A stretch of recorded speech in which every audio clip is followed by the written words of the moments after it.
열왕기상 22장 14절에 있는 말씀, 우리 한 목소리로 함께 읽겠습니다. 미가야가 이르되 여호와께서 살아계심을 두고 맹세하노니 여호와께서 내게 말씀하시는 것 곧 그것을 내가 말하리라 하고. 아멘. 하나님은 엘리야를 통해 나봇의 포도원을 빼앗은 아합을 심판하겠다는 말씀을 전하게 하셨습니다. 이제 아합이 심판받는 일만 남았을 것 같던 그때, 뜻밖에도 심판의 선포를 받은 아합이 옷을 찢고 또 굵은 베옷을 입고 금식하기 시작했습니다. 회개하는 자의 모습이 된 거죠. 물론 아합이 정말로 회개했느냐? 그렇지는 않았습니다. 그저 그런 모습을 가졌을 뿐이죠. 심판을 모면하기 위한 임기응변에 해당하는 일이었습니다. 그러나 놀랍게도 하나님은 아합이 겸비하였으므로 아합 다음 세대로 심판을 연기하겠다고 말씀하십니다. 하나님께서 이런 말씀을 하실 때 아마도 가장 당황했을 사람은 엘리야였을 겁니다. 하나님께서 아합을 심판하시는 것을 보려고 아합에게 기쁜 마음으로 찾아왔는데, 그가 거짓 회개를 하고 그 거짓 회개를 하는 모습을 보고도 하나님이 심판을 연기하겠다라고 하시니까요. 그래서 이 일은 아합에 대한 심판을 선포하고도 심판을 유예하셔서 아합에게 시간을 주시는 그런 방법이기도 하지만, 사실은 엘리야에게 하나님이 어떤 방식으로 일하시는 분인가를 보여주는 장면이라고 했습니다. 하나님은 엘리야에게 하나님의 오래 참으심이라는 방법을 보여주기 원하셨습니다. 하나님은 오래 참으셔서 하나님이 일하시고, 하나님이 은혜를 베푸셔서 하나님이 일하신다는 것, 그것이 하나님의 방식이라는 것을 알게 하려는 거죠. 사실 하나님의 오래 참으심과 은혜가 아니라면, 하나님께서 은혜가 아니라 오래 참으심이 아니라 하늘에서 불이 내리고 뭐 땅이 막 갈라지고 막 바람이 막 산을 부시고 막 이런 식으로 하나님이 일을 하신다면 아합뿐만 아니라 그 누구라도 하나님의 심판을 피하여 구원받을 수 있는 사람이 없을 겁니다. 엘리야라고 구원받을 수 있겠습니까? 어떤 면에서는 하나님이 가장 많이 참아주시는 사람이 엘리야입니다.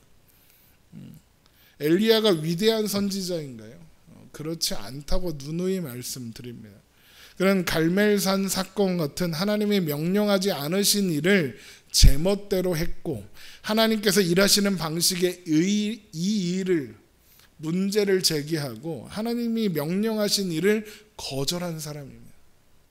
하나님은 그런 엘리야도 참아주십니다. 기다려주시고 설득도 하십니다. 하나님은 같은 방식으로 우리를 대하시는 겁니다. 그래서 여러분 참 다행인 겁니다. 하나님께서 일하시는 방식이 은혜이고 오래 참음이고 기다려주시는 것이라서 참 다행입니다. 구원을 은혜로 선물로 주시고 우리의 삶은 하나님께서 기뻐하시는 자리까지 데리고 가시려고 끊임없이 인도하시고 끊임없이 설득하시는 하나님의 은혜와, 또 그럼에도 불구하고 끊임없이 불순종하며 미련한 선택을 하는 우리를 참아주시는 하나님의 오래 참으심이 우리의 삶을 이끌어 가시는 하나님의 방식이라서 참 다행입니다. 하나님이 포기하지 않으셔서 다행입니다. 하나님이 포기하셨다면 저는 여기 없을 겁니다. 우리 모두 여기 있을 수 없을 겁니다. 자, 그렇게 하나님께서 아합에게 속아주셔서 심판을 유예하시고 기다려주시기로 하자 아합은 금세 자신의 일상으로 돌아갔고, 시간은 흘러 이스라엘이 아람과의 전쟁에서 승리한 지 약 3년, 아합이 베나단 왕을 풀어준 지 약 3년이 지난 어느 날이었습니다. 그날 유다의 왕 여호사밧이 아합을 찾아옵니다. 열왕기상 22장 1절입니다. 아람과 이스라엘 사이에 전쟁이 없이 3년을 지냈더라. 셋째 해에 유다의 여호사밧 왕이 이스라엘의 왕에게 내려가매.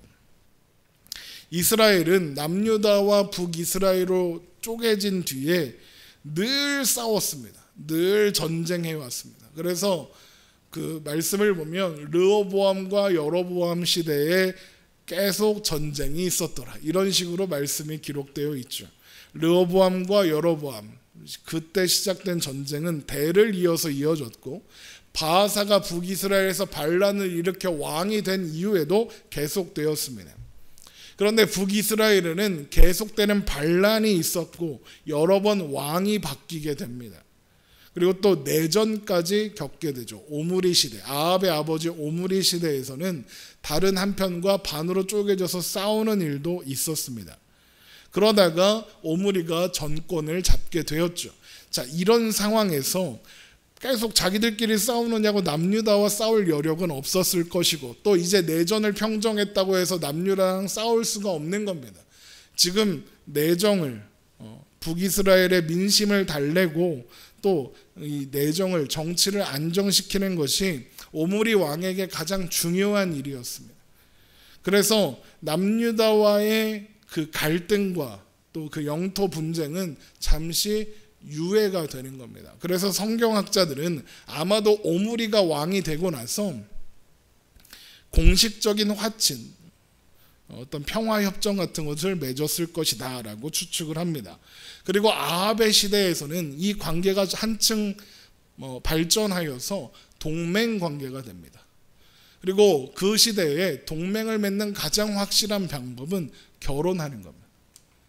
역대하 18장 1절입니다. 여호사밧이 부귀와 영광을 크게 떨쳤고 아합 가문과 혼인함으로 인척관계를 맺었더라.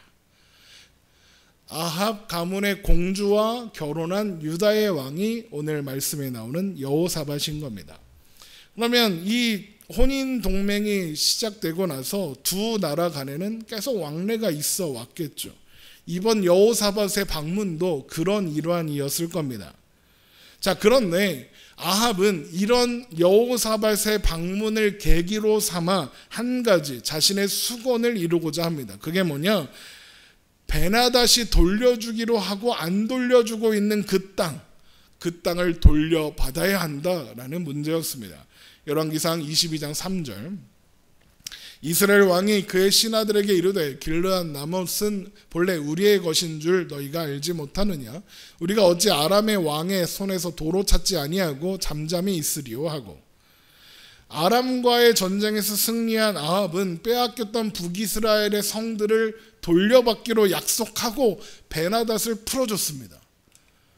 열왕기상 20장 34절, 베나닷이 왕께 아뢰되 내 아버지께서 당신의 아버지에게서 빼앗은 모든 성읍을 내가 돌려보내리이다. 또 내게 아버지께서 사마리아에서 만든 것 같이 당신도 다메섹에서 당신을 위하여 거리를 만드소서. 아합이 이르되 내가 이 조약으로 인해 당신을 놓으리라 하고 이에 더불어 조약을 맺고 그를 놓았더라. 그러니까 성 돌려받기로 하고 풀어준 겁니다. 베나닷 왕을 죽일 수도 있었는데.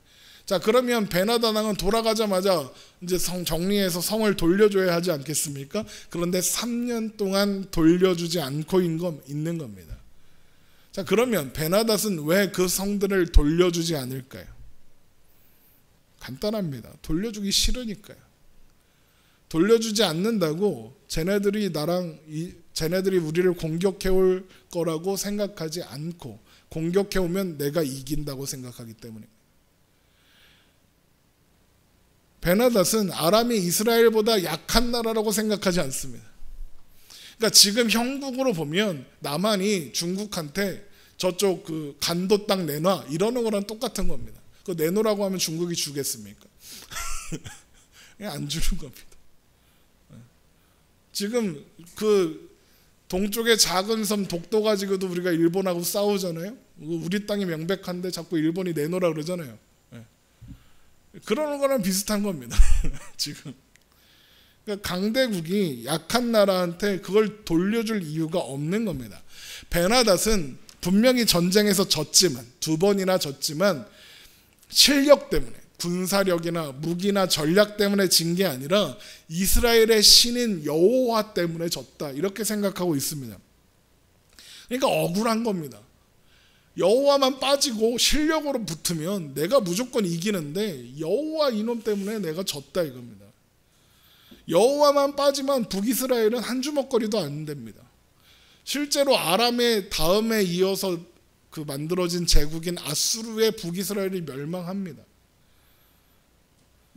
그래서 목숨을 부지해야 하니까 당장 어떻게든 살기 위해서 베나다시 아합에게 온갖 알랑방귀를 끼며 좋은 말을 다 해서 약속도 하고 막 했지만 이제 목숨을 건지고 돌아와 보니 이거 돌려주기 싫은 겁니다. 땅을, 영토를 포기하다니요. 그럴 수가 없는 겁니다. 자, 그런데 한번 생각해 보십시오. 이긴 쪽이 명백하게 이길 만한 곳이 운이 나빠서 졌다, 억울하게 졌다, 이렇게 생각하고 있습니다. 그러면 이긴 쪽은 어떻게 생각해야 합니까? 운이 좋아서 이겼다라고 생각해야 하지 않겠습니까? 이거 질전쟁인데 운이 좋아서 이겼다, 천만다행이다, 이렇게 생각해야 합니다. 그런데 아합은 지금 어떻게 생각하고 있느냐? 지가 잘해서 이겼다고 생각하고 있는 겁니다. 아합은 아람과의 두 번의 전쟁에서 승리한 게 자기가 잘 준비하고 지휘를 잘하고 전략을 잘 세워서 잘 싸워서 이겼다고 생각하는 겁니다. 하나님이 도와주셨다는 생각을 안 하고 있는 겁니다. 그래서 두 번이나 이겼으니까 또 싸우면 이긴다, 이렇게 생각하고 있는 겁니다. 그래서 아람이 땅을 안 돌려주는데 그거 우리가 힘으로 되찾아오자, 이런 이야기를, 이런 생각을 하는 겁니다. 이스라엘 왕이 그의 신하들에게 이르되 길르앗 나못은 본래 우리의 것인 줄 너희가 알지 못하느냐? 우리가 어찌 아람의 왕의 손에서 도로 찾지 아니하고 잠잠히 있으리요. 잠잠히 있어야 합니다. 국력과 군대의 규모로 보면 가만히 있어야 됩니다. 그냥 외교사정이라 보내서 줘요, 왜 준다고 해놓고 안 줘요, 요 정도밖에 못하는 처지인데 아합은 착각하고 있는 겁니다. 그래서 동맹관계인 남유다의 여호사밧 왕에게 이 전쟁에 참여해 달라고 요청하는 겁니다. 열왕기상 22장 4절, 여호사밧에게 이르되 당신은 나와 함께 길르앗 나못으로 가서 싸우시겠느냐. 혼자서도 아람을 이겼는데 남유다가 도와주면 이건 무조건 이긴다, 아합은 그렇게 생각하고 있는 겁니다. 자, 그러면 이런 아합의 요구를 여호사밧이 거절할 수 있을까? 거절 못합니다. 왜요? 동맹관계라서 그럴까요? 물론 동맹관계라서 그런 것도 있죠. 하지만 지금 누가 누구를 찾아간 겁니까? 아합이 여호사밧을 찾아간 게 아니라 여호사밧이 아합을 만나러 간 겁니다. 아련하러 간 거예요. 장인어른입니다. 힘의 균형이 어느 쪽으로 기울어져 있는지 보이시죠? 남유다보다 북이스라엘이 센 겁니다. 지금 북이스라엘은 10지파의 연합체이고 남유다는 2지파만 있습니다. 이건 맞짱을 떠서 해결될 문제가 아닙니다. 북약으로 비교하자면 남유다는 약하고 북이스라엘은 강한 겁니다. 그러니 거절할 수 없고, 그래서 여호사밧이 이렇게 대답하는 겁니다. 열왕기상 22장 4절, 여호사밧에게 이르되 당신은 나와 함께 길르앗 나못으로 가서 싸우시겠느냐? 여호사밧이 이스라엘 왕에게 이르되 나는 당신과 같고 내 백성은 당신의 백성과 같고 내 말들도 당신의 말들과 같으니이다. 무슨 말입니까? 나는 당신 겁니다. 당신 건 당신 거고 내 거도 당신 겁니다. 이 얘기죠. 이게 엄청 숙이고 들어가는 말인 겁니다. 당연히 그래야죠. 아유, 형님이 하자는데, 장인어른이 하자는데 해야죠. 그러면 여호사밧은 정말로 이 전쟁이 하고 싶었을까? 아닐 겁니다. 왜 그런 줄 아십니까? 남유다는 아람과 친합니다. 왜냐하면 여호사밧의 아버지가 아사입니다. 아사의 시대에 북이스라엘이 남유다를 공격해 오자 아사가 누구한테 도움을 요청했느냐? 아람한테 도움을 요청했습니다. 이 베나닷 왕한테 도와주세요 라고 했습니다. 물론 이게 아사가 도움을 요청했던 베나닷은 베나닷의 아버지 베나닷 1세였고 지금 베나닷은 베나닷 2세다, 뭐 이런 얘기도 있는데 뭐 상관없습니다. 그게 그거죠. 뭐 아버지나 아들이나 뭐 똑같죠. 뭐. 그러니까 지금 아합이 공격하려고 하는 그 사람에게 도움을 요청해서 도움을 받았던 남유다의 입장에서 북이스라엘을 도와 아람을 공격한다는 건 무척 외교적으로 심각한 문제인 겁니다. 우리나라 역사를 한번 보십시오. 그런 갈등이 내내 있었습니다. 이 작은 반도에서 고려시대 송나라냐 원나라냐 싸웠습니다. 송나라 편을 들면 원나라가 뭐라 하고 원나라 편을 들면 송나라가 뭐라 하고, 조선시대는요 명나라 편이냐 청나라 편이냐. 그래서 명나라 편 청나라 편 이렇게 외줄타기 외교를 하던 광해군이 쫓겨나고 인조가 왕이 되니까 이제 명나라 편 확 드니까 청나라가 어떻게 합니까? 쳐들어와서 삼전도의 굴욕, 국사 시간이 됐네. 삼전도의 굴욕 같은 사건이 일어나는 겁니다. 남한산성에 짱 박혀 있다가 대포를 빵빵 쏴갖고 남한산성 다 때려 부시니까 와서 이제 뭐 무슨 삼배 고들에 뭐 이런 거 해갖고 굴욕적인 그런 일을 하는 겁니다. 오늘날의 역사도 여전히 현재 진행형입니다. 우리나라가 지금 막 줄타기 외교를 하고 있지 않습니까? 잘하고 못하고 그걸 떠나서 여기 눈치도 봐야 되고 저기 눈치도 봐야 되고, 이게 우리나라의 현실입니다. 지금 남유다가 딱 그런 겁니다. 여호사밧은 난감한 겁니다.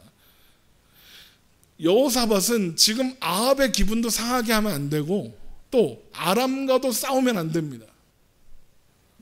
그래서 일단 아합이 듣기 좋은 말을 길게 늘어놓으면서 생각하는 겁니다. 어떡하지?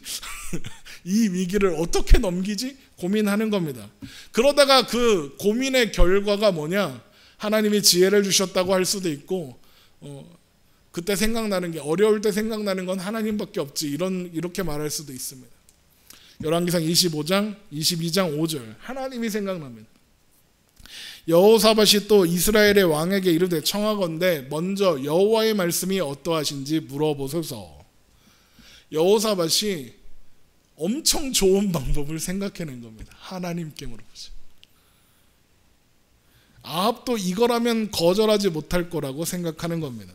아합이 하나님을 믿지는 않지만 엘리야나 여러 선지자들을 통해서 하나님을 알고 있고, 아합이 얼마 전에 하나님 앞에 겸비하여 회개했었다는 이야기도 알고 있을 겁니다.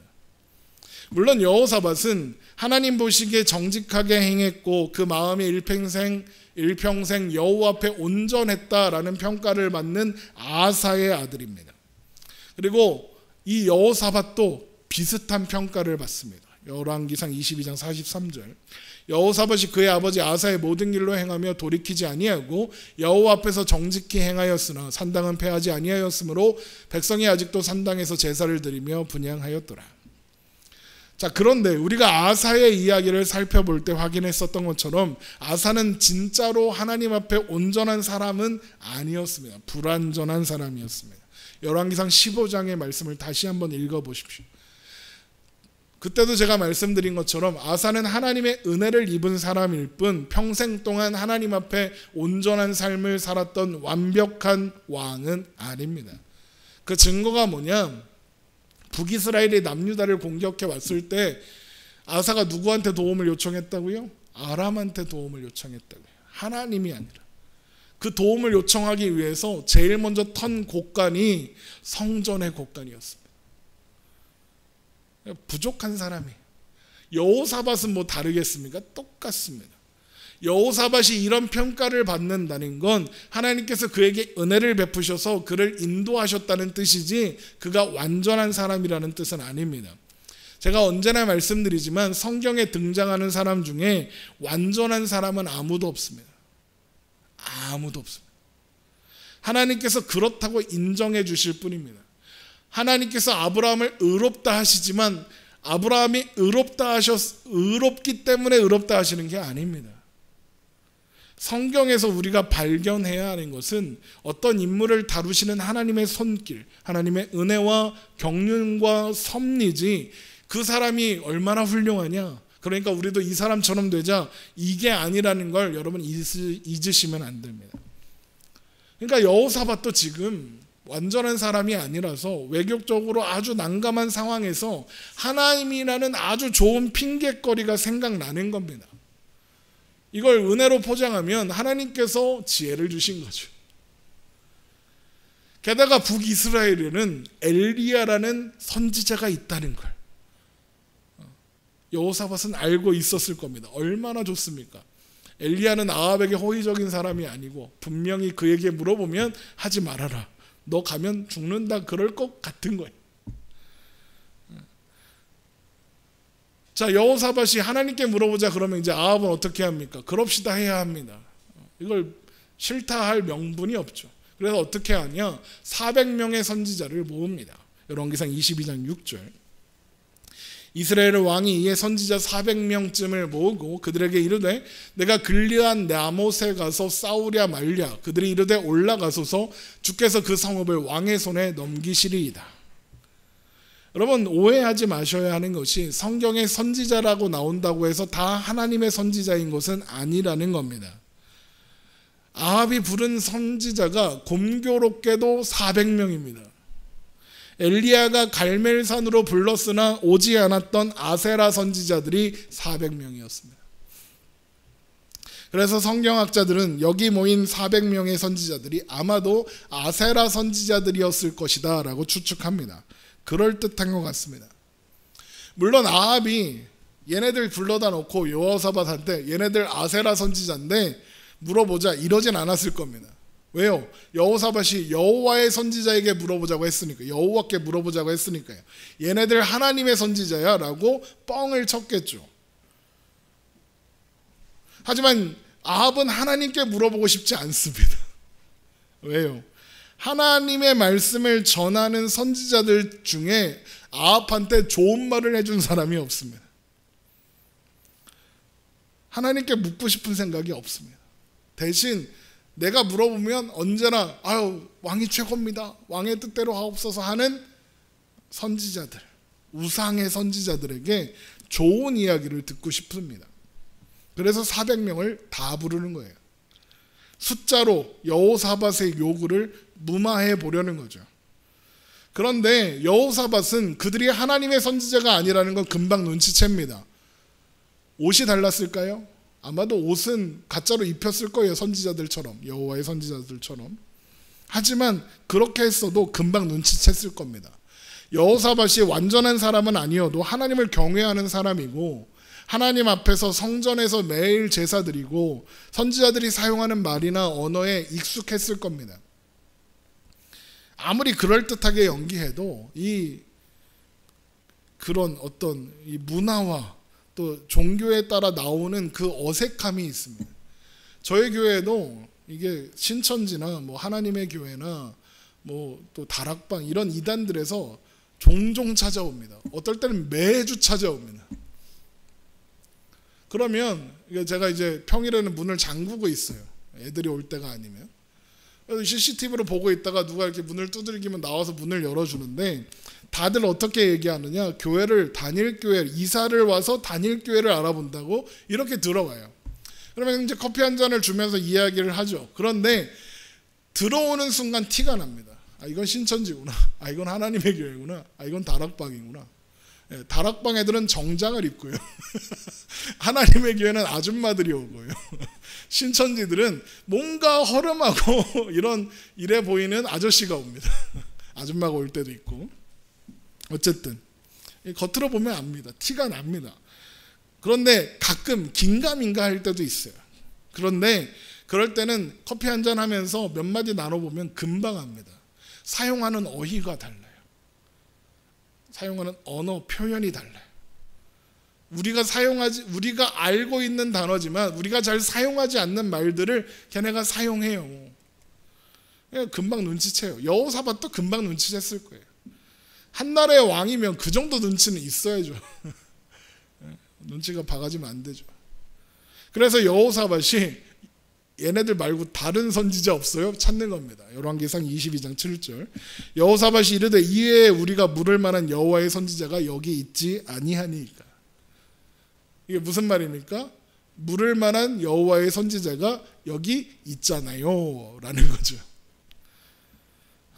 누구를 얘기하는 걸까요? 아마도 엘리야일 겁니다. 그런데 그렇다고 대놓고 엘리야 있잖아요. 엘리야한테 물어봅시다 라고 못해요. 왜? 아합이 엘리야를 싫어하니까. 여호사밧도 그 정도 눈치는 있으니까. 그래서 우리가 물을 만한 여호와의 선지자가 여기 있잖아요 라고 돌려서 말하는 겁니다. 엘리야라는 이름을 대놓고 말하지 않고. 아합도 아마도 엘리야 그놈을 떠올렸을 겁니다. 그런데 엘리야를 부르기는 싫습니다. 그래서 떠올린 사람이 누구냐? 미가야라는 선지자입니다. 열왕기상 22장 8절, 이스라엘 왕이 여호사밧 왕에게 이르되 아직도 아물라의 아들 미가야 한 사람이 있으니 그로 말미암아 여호와께 물을 수 있으나 그는 내게 대하여 길한 일은 예언하지 아니하고 흉한 일만 예언하기로 내가 그를 미워하나이다. 여호사밧이 이르되 왕은 그런 말씀을 마소서. 아합은 엘리야도 싫었는데 미가야라는 사람도 싫었답니다. 앞서서 두 번의 승리를 선포하여 주었던 선지자는 좋아했겠습니까? 아니요. 부상당한 병사로 변장해서 아합을 속여 저주의 말을 했던 사람입니다. 그놈도 나쁜 놈이다 생각했을 겁니다. 그러니까 그냥 아합은 하나님의 말씀을 전하는 사람은 다 싫은 겁니다. 하나님의 말씀을 듣고 싶지 않은 겁니다. 왜 그렇다고요? 그가 내게 대하여 길한 일은 예언하지 아니하고 흉한 일만 예언하기로 내가 그를 미워하나이다. 하나님의 뜻이 궁금하지 않습니다. 하나님의 뜻을 묻고 하나님의 뜻대로 따르겠다는 생각 자체가 없습니다. 그저 내가 듣고 싶은 말을 해줄 사람이 필요한 겁니다. 이런 아합의 태도에 어떤 모습이 있느냐? 내가 옳다는 생각이 있는 겁니다. 내 생각에 좋은 말을 하는 게 옳다는 겁니다. 내가 모르는 걸 신이 알 리 없다고 생각하는 거고 내가 못하는 걸 신이 할 수 있다고 생각하지 않는 겁니다. 아합이 생각하는 신은 그저 내가 불안해하는 부분을 확신할 수 있도록 내가 원하는 대답을 해주는 존재에 불과합니다. 그런데 하나님의 선지자들은 자꾸 아합이 물어보지도 않는데 지들이 먼저 와가지고 잘 생각해 보시오. 아합과 선지자들의 만남은 아합이 선지자를 먼저 찾은 적이 한 번도 없습니다. 다 하나님이 선지자를 아합에게 보내셔서 말씀하십니다. 그러니까 아합 입장에서 하나님의 선지자들은 물어보지도 않았는데 자꾸 찾아와서 이래라 저래라 그러고 심판받는다, 벌받는다, 멸망한다, 죽는다 자꾸 이런 소리만 하는 겁니다. 그러니까 싫은 거죠. 미가야는 왜 싫었을까요? 성경엔 기록되어 있지 않지만 아마도 미가야는 엘리야가, 이건 제 추측입니다. 미가야가 도대체 뭘 했길래 아합이 이렇게 미워할까를 곰곰이 생각해 보니까 하나님께서 엘리야를 통해 아합에게 심판을 선포하고 간 다음에 가짜 회개를 하고 있는 이 아합에게 하나님이 미가야를 보내신 게 아닐까 생각합니다. 아합을 설득하는 겁니다. 그럼 미가야가 아합에게 가서 뭐라고 했겠습니까? 너 정신 차려라. 너 회개하는 척하고 있네. 웃기고 있네.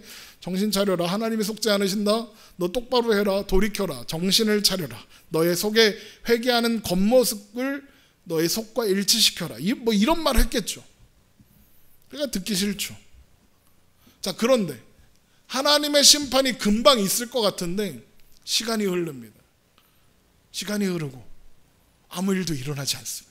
왜? 하나님이 심판을 그가 죽은 뒤로 미루셨으니까. 아무 일도 안 일어나요. 더 우습게 여기는 겁니다. 웃기고 있는데 심판은 웃기고 있네. 하나님이 참아주시는 것도 모르고. 하지만 여호사밧 입장에서는 미가야가 엘리야를 대신할 수 있는 유일한 희망이고 아합이 듣기 싫은 소리를 하는 선지자라면 여호사밧이 원하는 대답을 해줄 수도 있겠다고 생각하며 아합에게 그러지 말고 미가야에게 물읍시다 그러는 겁니다. 아합은 미가야를 데려올 수밖에 없는 거죠. 열왕기상 22장 9절, 이스라엘 왕이 한 내시를 불러 이르되 이물라의 아들 미가야를 속히 오게 하라 하니라. 그렇게 아합의 신하가 미가야를 부르러 간 사이 아합이 불렀던 그 400명의 선지자들은 온갖 좋은 말로 승리를 약속하는 예언을 합니다. 여호사밧을 미가야가 오기 전에 설득하고 싶은 거죠. 열왕기상 22장 10절, 이스라엘 왕과 유다의 여호사밧 왕이 왕복을 입고 사마리아 성문 어기 광장에서 각기 왕자에 앉아 있고 모든 선지자가 그들의 앞에서 예언을 하고 있는데 그나 아나의 아들 시드기야는 자기를 위하여 철로 뿔들을 만들어 가지고 말하되 여호와의 말씀이 왕이 이것들로 아람 사람을 찔러 진멸하리라 하셨다 하고 모든 선지자도 그와 같이 예언하여 이르기를 길르앗 나못으로 올라가 승리를 얻으소서 여호와께서 그 성읍을 왕의 손에 넘기시리이다 하더라. 다 여호와의 이름으로 예언을 하고 있네요. 그런데 이 사람들이 누구라고요? 아세라 선지자, 우상의 선지자들. 하나님의 이름을 들먹이고 있지만 우상의 선지자들이요. 그런데 하나님의 이름을 들먹이는 이유가 뭐예요? 여호사밧이 하나님의 이름으로 묻고자 하니까. 야, 우리도 선지자인데 뭐 그게 아세라나 여호와나 똑같지 뭐. 여호와한테 내가 물어볼게 이러는 겁니다. 야, 선지자들도 그냥 하는 겁니다. 그게 우상이 됐든 하나님이 됐든 상관없는 겁니다. 막 사람들이 막 위기에 닥치면 그래요. 하나님, 부처님, 뭐 알라신 막 이렇게 찾잖아요. 예, 그러고 있는 겁니다 지금.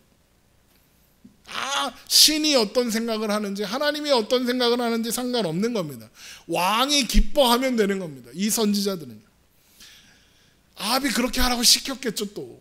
그러면서 미가야를 부르러 가는 신하한테도 신신당부를 했을 거예요. 야, 가서 미가야가 헛소리 하지 못하게 해라. 입단속 철저히 하고 데리고 와라. 그랬겠죠. 그래서 이런 말을 하는 거죠. 열왕기상 22장 13절. 미가야를 부르러 간 사신이 일러 이르되 선지자들의 말이 하나같이 왕에게 길하게 하니 청하건대 당신의 말도 그들 중 한 사람의 말처럼 길하게 하소서. 그러니까 아무도 하나님의 뜻이 궁금하지 않습니다. 하나님의 뜻을 묻는 게 아니라 미가야, 너 이렇게 말해야 돼. 말할 것을 가르쳐 주는 겁니다. 그런데 미가야는 어떻게 하겠습니까? 거절하죠. 하나님께서 말씀하시는 것만 말씀하겠다라고 하는 겁니다. 그리고 여호사밧 앞에 갑니다. 열왕기상 22장 14절. 미가야가 이르되 여호와께서 살아계심을 두고 맹세하노니 여호와께서 내게 말씀하시는 것 곧 그것을 내가 말하리라 하고. 자, 그렇게 미가야가 도착하자 아합은 묻습니다. 길르앗 나못으로 싸우러 가랴 말랴 묻습니다. 그랬더니 미가야가 뭐라고 그러느냐? 가세요? 그럽니다. 열왕기상 22장 15절입니다. 이에 왕에게 이르니 왕이 그에게 이르되 미가야야, 우리가 길르앗 나못으로 싸우러 가랴 또는 말랴. 그가 왕께 이르되 올라가서 승리를 얻으소서 여호와께서 그 성읍을 왕의 손에 넘기시리이다. 미가야가 하나님이 말씀하신 대로만 말하겠다던 미가야가 지금 뭐라고 합니까? 왕이 듣고 싶은 소리를 해주죠. 이게 무슨 뜻일까요? 빈정되는 거. 딱 봐도 빈정되는 거예요. 하나님의 뜻 궁금한 거 아니잖아요. 가서 싸우세요. 이기겠지 뭐. 이러고 있는 겁니다. 누가 봐도 빈장거리는 거니까 아합의 입장에선 여호사밧 옆에 세워놓고 체면을 구기는 거예요. 지금 선지자가 하나님의 선지자라고 해서 불렀는데 내 앞에서 지금 빈정대고 있으니까 기분이 나쁜 거죠. 그래서 아합이 이렇게 말하는 거예요. 왕이 그에게 이르되 내가 몇 번이나 내게 맹세하게 하여야 내가 여호와의 이름으로 진실한 것으로만 내게 말하겠느냐. 그러니까 아합도 아는 거예요. 이놈이 빈정거리라는 걸 아는 거예요. 그러자 그제서야 미가야가 하나님께서 그에게 주신 말씀을 선포하기 시작합니다. 열왕기상 22장 17절.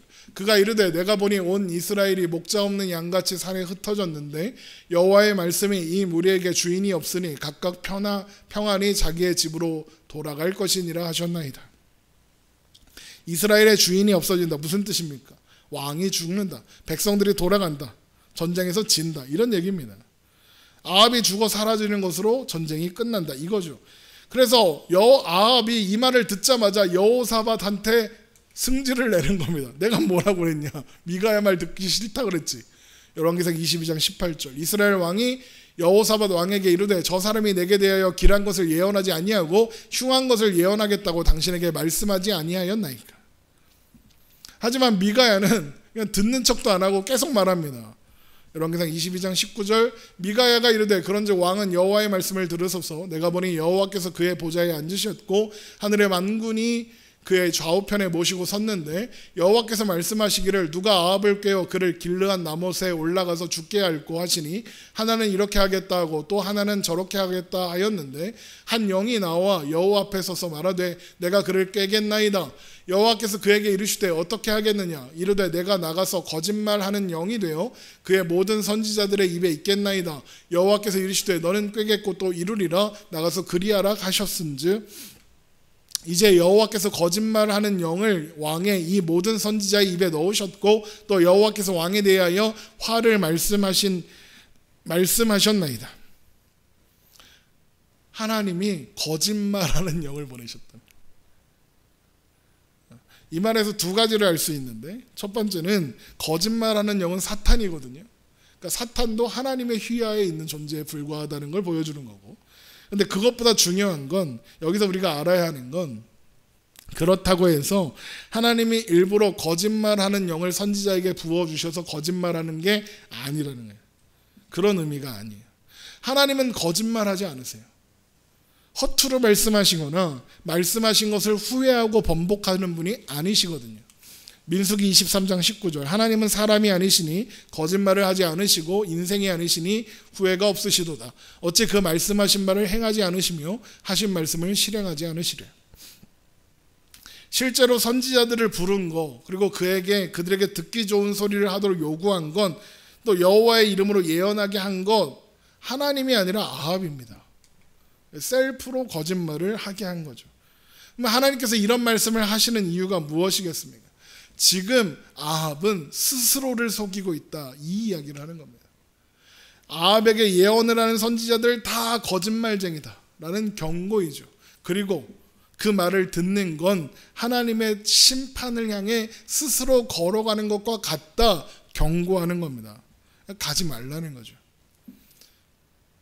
자, 그때 미가야의 말을 듣고 있던 시드기야가 누구보다 앞장서서 승리를 약속했던 가짜 선지자가 미가야의 뺨을 때리며 내가 아니라 네가 거짓말이다 이렇게 이야기합니다. 열왕기상 22장 24절 그나아나의 아들 시드기야가 가까이 와서 미가야의 뺨을 치며 이르되 여호와 영이 나를 떠나 어디로 가서 내게 말씀하시더냐. 뻔뻔하죠. 하나님의 영이 나한테 있다고 시드기야가 뻥을 치는 겁니다. 그러자 미가야가 뭐라 그러느냐. 너 전쟁에 패하여 골방에 들어가 숨는 날이 있을 거다. 이렇게 이야기하는 겁니다. 어찌 보면 아합에게 이 미가야의 등장과 예언은 마지막 기회이고 하나님의 마지막 설득입니다. 그런데 아합은 듣지 않기로 합니다. 그래서 어떻게 하느냐. 미가야를 감옥에 가두고 고생의 떡과 물을 먹게 하라 명령합니다. 열왕기상 22장 26절 이스라엘 왕이 이르되 미가야를 잡아 성주 아몬과 왕자 요아스에게로 끌고 돌아가서 말하기를 왕의 말씀이 이놈을 옥에 가두고 내가 평안히 돌아올 때까지 고생의 떡과 고생의 물을 먹이라 하였다 하라. 고생의 떡, 고생의 물은 이거예요. 죽지 않을 만큼만 먹을 걸 주는 겁니다. 하지만 굶주림에 고통할 수 있도록 그 정도 양을 주는 겁니다. 그렇게 끌려가는 와중에 그런데 미가야가 이런 말을 합니다. 미가야가 이르되 왕이 참으로 평안히 오시게 될진데 여호와께서 나를 통하여 말씀하지 아니하셨으리이다. 또 이르되 너희 백성들아 다 들을지어다 하니라. 이 말씀을 보고 미가야가 지금 누구 말이 맞는지 두고 보자. 네가 살아서 돌아오면 내가 손에 장을 지진다. 이렇게 말하는 저주가 아니라는 걸 여러분 아셔야 됩니다. 하나님의 이 미가야의 고백은 하나님의 말씀이 옳다는 고백입니다. 하나님의 말씀대로 된다는 고백이죠. 하나님의 말씀이 진리고 사실이라는 선포입니다. 그래서 이 말은 내 말이 내 말대로 되나 안 되나 보자 이게 아니라 자신을 감옥에 가두고 전쟁에 나서려고 하는 아합을 향한 미가야의 마지막 설득이고 하나님의 마지막 설득인 거예요. 하나님의 말씀이 그렇게 말씀하셨다. 너는 무사히 돌아오지 못한다. 네가 무사히 돌아오면 하나님이 말씀하신 게 아니다. 그런데 하나님이 그렇게 말씀하셨으니 너 못 돌아온다. 정신 차려라. 이런 겁니다. 우리를 포함한 모든 사람들은 듣기 싫은 소리를 싫어합니다. 그 말이 맞든 틀리든 상관없고 내가 듣고 싶은 이야기를 듣고 싶습니다. 그래서 설교하지 마라고 하는 겁니다. 설교. 이거 듣기 싫은 소리죠. 잔소리. 그런 말도 괜히 있는 게 아닙니다. 노래도 있죠. 하나부터 열까지 다 널 위한 소리, 내 말 듣지 않는 너에게는 뻔한 잔소리. 제가 많이 좋아하는 아이유의 노래죠. 모두가 날 위한 소리라지만 듣기 싫고 그게 날 위한 소리인지도 모르겠는 거죠. 물론 사람의 잔소리는 잔소리하는 사람의 욕망이 투영될 수 있고 그래서 그야말로 잔소리가 될 수도 있고 널 위한 말이다 라고 하지만 사실은 말하는 그 사람을 위한 말일 때가 많아요. 사람의 잔소리는 그래요. 그런데 하나님의 말씀 중에 그 어느 것 하나도 하나님을 위한 말씀이 없어요. 다 하나님의 말씀은 모두 그것이 어떤 것이든 약속이든 계시이든 선포이든 예언이든 어떤 사람을 통해 말씀하시든 환상을 통해서 말씀하시든 꿈을 통해 말씀하시든 어떤 장소에서 말씀하시든 어떤 모양으로 어떤 방식으로 말씀하시든 다 전적으로 우리의 유익을 위해서 주시는 말씀입니다. 그리고 그 유익은 하나님을 아는 겁니다. 구원에 이르는 겁니다.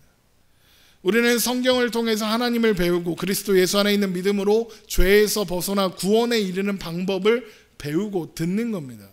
또 성경은 우리에게 하나님의 풍성한 은혜 안에서 온전히 세워져 갈 수 있도록 하나님과 동행하는 삶이 무엇인지 가르쳐주고 그 삶을 살도록 이끌어갑니다. 디모데후서 3장 15절입니다. 또 어려서부터 성경을 알았나니 성경은 능히 너로 하여금 그리스도 예수 안에 있는 믿음으로 말미암아 구원에 이르는 지혜가 있게 하느니라. 모든 성경은 하나님의 감동으로 된 것으로 교훈과 책망과 바르게 함과 의로 교육하기에 유익하니 이는 하나님의 사람으로 온전하게 하며 모든 선한 일을 행할 능력을 갖추게 하려 함이라. 하나님 안에서 누리는 평안과 기쁨, 행복이 하나님께서 말씀을 통해 우리에게 주시려는 유익입니다. 여러분, 그래서 우리에게 가장 큰 복, 가장 큰 유익은 하나님이고 하나님의 말씀입니다. 하나님이면 충분하다라는 얘기를 그래서 하는 겁니다.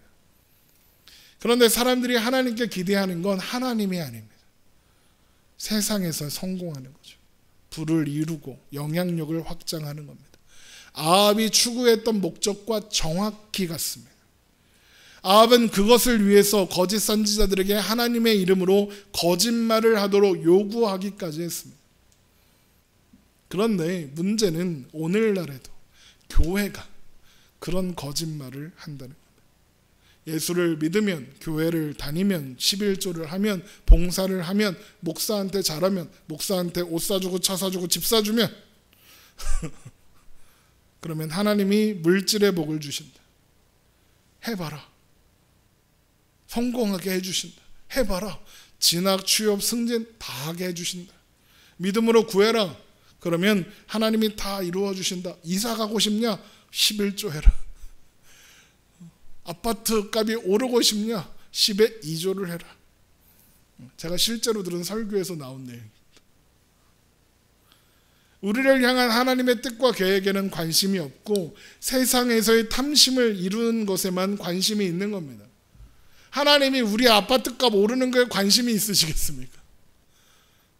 하나님이 내 차가 무슨 차인지 관심이 있으시겠습니까? 하나님의 관심은 우리가 하나님 안에 사는 거지 그런 게 아닙니다. 그래서 하나님께서 우리에게 이루시려는 복은 그런 게 아니라고, 하나님을 아는 거고 하나님을 동행하는 거고 하나님과 함께하는 거라고. 가난하고 궁핍하고 작고 보잘것 없어도 하나님과 함께 사는 것이 복이라고. 우리가 바라보는 것은 곧 사라질 세상이 아니라 영원한 하나님 나라라고. 이런 말에는 귀를 기울이지 않습니다. 높은 산이 거친 들이 초막이나 궁궐이나 내주에서 모신 것이 그 어디나 하늘나라 그러면서 초막 말고 궁전에 살고 싶어. 하나님의 뜻에는 관심이 없고 하나님께서 말씀을 통해 전달하시려는 진짜 의미와 의도에는 궁금해하지도 않고 그저 자신이 원하는 말만 듣고 싶어 하는 겁니다. 하나님을 믿는다면 그래서 하나님의 말씀이 진리인 것을 믿는다면 말씀에 담긴 하나님의 뜻과 의도가 무엇인지 헤아리고 분별하며 그 말씀 안에서 자라가야 하지 않겠습니까? 말씀을 통해서 하나님의 진짜 뜻이 무엇인지 찾으려고 애써야 하지 않겠습니까? 왜 하나님의 말씀을 가지고 내 욕망을 이루려고 합니까? 하나님의 말씀을 가지고 왜 세상의 헛된 것을 구하고 그럽니까? 여러분, 그건 마치 감나무 안에서 사과가 떨어지기를 기다리는 것과 똑같습니다. 여러분, 하나님이 우리에게 주시려는 것은 이 세상의 것이 아닙니다. 하나님이고, 하나님이 우리에게 주시려는 건 하나님이고 영원이고 영원한 하나님 나라입니다. 이걸 잊지 말아야 합니다. 우리는 자주 아합의 자리에 섭니다. 내가 듣고 싶은 소리를 하나님께 듣고 싶습니다. 하나님, 제가 입시를 준비합니다. 하나님, 제가 취업을 준비합니다. 제가 사업을 준비합니다. 성공할까요, 안 할까요? 이게 궁금합니다. 하나님이 말씀하시는 건 네가 뭘 하든 내 안에 있어라. 성공하든 실패하든 사업을 하든 취직을 하든 진학을 하든 내 안에 있어라. 너의 삶의 자리가 나와 동행하는 자리가 되어라. 하나님이 우리에게 말씀하시려는 건 바로 그것이. 하나님의 말씀이 그 어떤 것보다 우리의 유익이라는 것, 여러분 이걸 기억하시기 바랍니다. 혹 듣기 불편해도 마음에 찔림이 되고 그런 말씀이 우리에게 다가온다 할지라도, 말씀을 읽을 때 좀 불편한 말씀은 얼른 넘기고 그러지 말고, 설교를 듣다가 이거는 듣기 싫다 이렇다고 넘기지 말고 외면하지 말고, 여러분 우리 하나님 앞에 서자. 하나님 앞에, 하나님의 말씀 앞에 서서 하나님의 말씀을 진리의 말씀으로 받는 우리가 되잖아요. 여러분, 말씀이 저와 여러분의 삶에 영향력이 있기를 소망합니다. 하나님의 말씀이 저와 여러분의 삶을 이끌어가기를 소망합니다. 우리의 삶이 하나님의 말씀대로 이루어지기를 소망합니다. 그래서 우리의 삶이 이 세상이 아니라 영원한 하나님 나라를 사는 삶이 되기를 주님의 이름으로 축원합니다. 기도하겠습니다.